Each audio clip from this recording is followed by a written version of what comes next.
Welcome to Microteaching. This video was put together for Syracuse University's Teaching Assistant Orientation Program, and as microteaching differs depending on the context, we wanted to make sure that we provided you a few thoughts on what to expect, as well as some tips on how to prepare, including things like planning and considering your interactivity, body language, and teaching aids. But first, a definition of microteaching.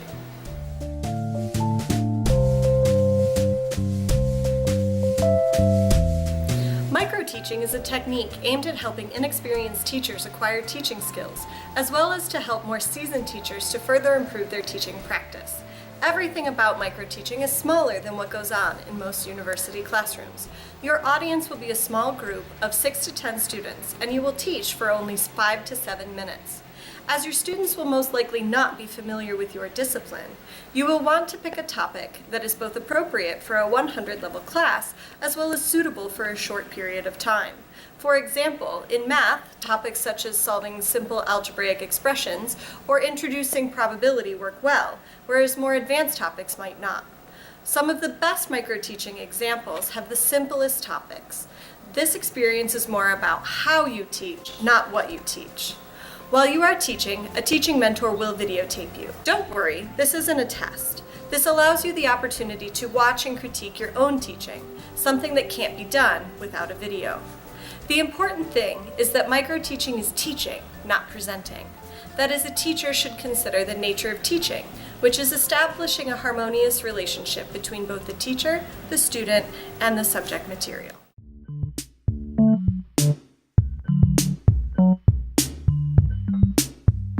There are various ways in which you can prepare for your microteaching experience. 1. You can adapt a presentation you've already prepared for a class, forming it into a lesson by making it more interactive.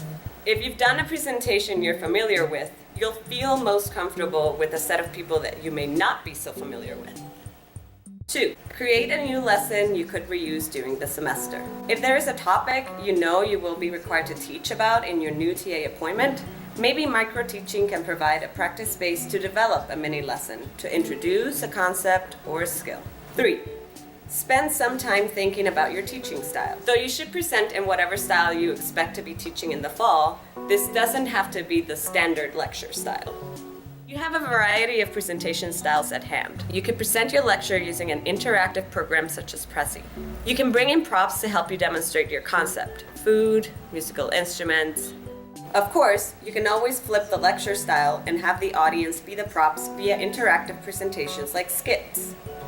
You can also use the blackboard, whiteboard, or document camera to support and engage your students. Whichever teaching aids you choose to use, remember that 5 minutes is a very short time. You shouldn't focus too much energy on preparing these instructional materials, so you spend most of your time preparing for your lesson plan. Consider the pacing of your lesson. If you are introducing a topic, you'll want to make sure there is time to both define terms and provide examples. And if you're facilitating an activity, you'll want to make sure there is time for closure. And 5, practice. Practice your microteaching at least once, preferably with other people.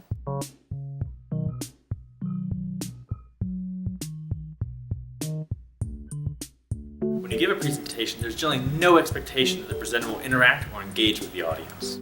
This is a major difference between presenting and teaching. Your microteaching lesson should be interactive in some way. An easy way to engage students is to employ different questioning techniques. For example, I can ask students whether they can use what they've been taught so far to answer a question about the same topic but in a different context. Or I can ask them to predict what will happen under a different set of circumstances. Questioning your students changes their roles from sitting back to being active participants in the learning process. Another way to engage students is to check to make sure that they understand what they've been taught so far. You can do this by asking them to use their thumbs to tell you how well they understand something. For example, thumbs up is understand, thumbs down, I don't understand, or thumbs aside, somewhere in the middle. You can ask them to gauge their understanding by holding up 1 through 5 fingers to show you the degree to which they understand or don't understand. A third way to make your lesson interactive is to give your students some sort of task to work on. This is an opportunity for your students to consolidate what they've learned and apply it.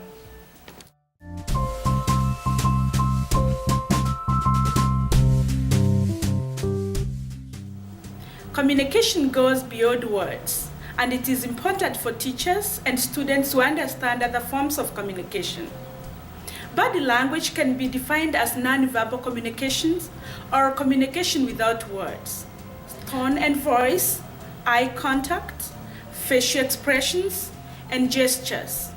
Dress, posture, and spatial distance are other forms of body language.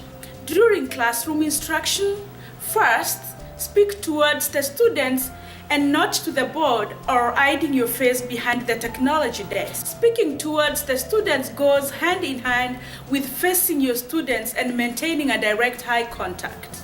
It is also good to vary your tone or voice to match your message. For instance, a teacher's rising voice indicates a question, while a falling voice indicates a command, among other intonations. Be sure to use an appropriate facial expression for the right response. You may nod your head to show that you agree with the students, or look at them directly in their eyes to show that you are paying attention to their response or questions. Throughout the lesson, a teacher should be aware of own nonverbal communications and those from the students.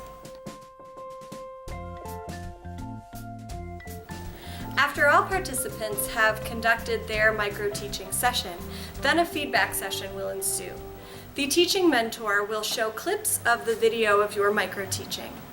After that, I like to first start with having the individual who taught give a reflection of their own teaching. What did you think about your own teaching? Okay, I think my teaching is not perfect because I made some mistakes. So, for example, I usually write the script I have to memorize, but I failed. So that's why I failed to make a kind of the interaction with students. Then I open the floor for feedback on the teacher's strengths from the lesson's participants. What did you all like about Musag's teaching today? I liked that it was personalized and that there were interactive pictures coming in and out in the PowerPoint. That was very neat. I would like to incorporate that. Thanks so much. To finish, I will ask the lesson's participants what the teacher might consider in future lessons that would help them to continue growing in their teaching practice. What all do you think are suggestions for Busan to continue improving? I think volume, like if I were in like the back of the room, I might have had trouble hearing you a bit. And then we will all finish by doing a little celebration.